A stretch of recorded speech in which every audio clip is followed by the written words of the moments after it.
Once upon a time, in a peaceful little town surrounded by green fields and tall trees, there lived a cheerful boy named Sammy and his best friend, a fluffy white dog named Witty. Sammy had bright, curious eyes and a big, friendly smile.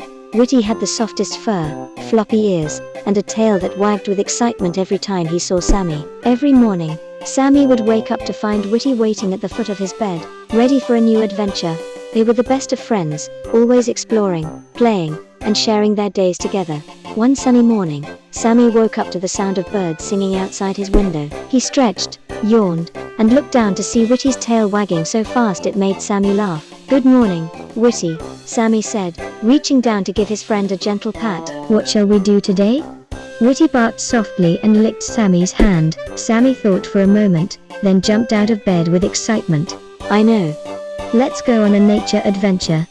We can explore the meadow and see what treasures we find." After breakfast, Sammy put on his favorite blue cap and packed a small backpack with snacks, a notebook, and some colored pencils. He filled a water bottle, and Witty grabbed his favorite squeaky ball. Together, they set off down the path that led from their house to the wide, open meadow. The meadow was full of tall grass that tickled Sammy's legs as he walked. Wildflowers of every color grew in patches, and butterflies fluttered from one blossom to another. Sammy and Witty chased after the butterflies, laughing as they danced just out of reach. As they wandered, Sammy noticed something shiny in the grass. He bent down and picked up a smooth, round pebble that sparkled in the sunlight. "Look, Witty. Isn't this pretty?" Witty sniffed the pebble and wagged his tail in agreement. They continued their walk, and soon they heard a gentle buzzing sound. Following the noise, they found a group of bees working busily in a patch of bright yellow flowers. Sammy watched quietly, remembering what he had learned about bees in school. "Bees are important, Witty. They help the flowers grow and make honey." Witty wagged his tail and watched the bees with interest, but he was careful not to get too close. After a while, Sammy and Witty reached the edge of the meadow, where a big, old oak tree stood. Its branches stretched wide, and its leaves made a cool, shady spot underneath. Sammy sat down to rest, and Witty curled up beside him. Sammy took out his notebook and colored pencils. He began to draw the meadow, adding the wildflowers, the bees, and the big oak tree. Witty watched as Sammy drew, sometimes resting his head on Sammy's knee. As they sat quietly, a gentle breeze rustled the leaves above them. Sammy closed his eyes and listened to the sounds of the meadow, the chirping of birds, the buzzing of bees, and the soft rustle of the grass. After a while, Sammy heard a soft meowing sound. He looked around and saw a little gray kitten stuck in a bush nearby. The kitten looked scared and couldn't get out. "Oh no, Witty. We have to help," Sammy said.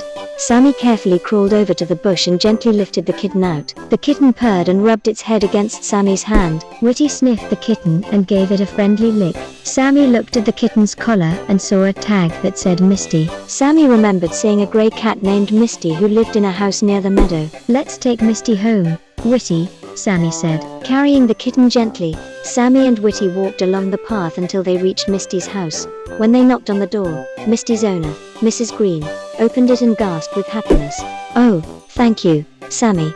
I was so worried about Misty." Sammy smiled and handed Misty to Mrs. Green. Witty wagged his tail and barked softly, happy to see Misty safe at home. After saying goodbye, Sammy and Witty walked back to the meadow. They found a nice spot under the oak tree and shared their snacks. Sammy had apple slices and crackers, and Witty munched on his favorite dog treats. They watched the clouds drift by, making up stories about the shapes they saw in the sky. As the sun began to set, the meadow turned golden and the air grew cool. Sammy packed up his things, and together, he and Witty walked home, feeling tired but happy. When they reached home, Sammy's mom was waiting with a warm hug and a delicious dinner. Sammy told her all about their adventure, the butterflies, the bees, the shiny pebble, and how they helped Misty get home. After dinner, Sammy drew a picture of their day in his notebook, adding Misty the kitten and the big oak tree. That night, as Sammy snuggled into bed and Witty curled up beside him, Sammy felt grateful for his best friend and their wonderful day together. He knew that every day could be an adventure when he had Witty by his side. But the next morning, Sammy woke up with a new idea. "Witty, let's make a nature journal. We can draw pictures and write about all the things we see and do." Witty barked excitedly, and Sammy got to work. He wrote about the meadow, the bees, the butterflies, and Misty the kitten. He drew pictures of the wildflowers and the big oak tree. Every day, Sammy and Witty added something new to their journal: a feather, a pressed flower, or a story about a new friend they had met. Soon, their journal was full of memories, and Sammy loved looking through it with Witty, remembering all their adventures. One day, Sammy decided to share his journal with his friends at school. He brought it to class and told everyone about his adventures with Witty. His friends loved the stories and pictures, and soon, they wanted to make nature journals too. Sammy smiled and realized that sharing his adventures made them even more special. He knew that as long as he had Witty and his friends, every day would be full of joy, kindness, and new discoveries. Good night, little dreamers. May your dreams be filled with meadows, sunshine, and the magic of friendship, just like Sammy and Witty's. If you enjoyed this story, don't forget to click the like button and subscribe to Fuzzy Fable Factory for more gentle bedtime adventures. Sweet dreams, and see you next time.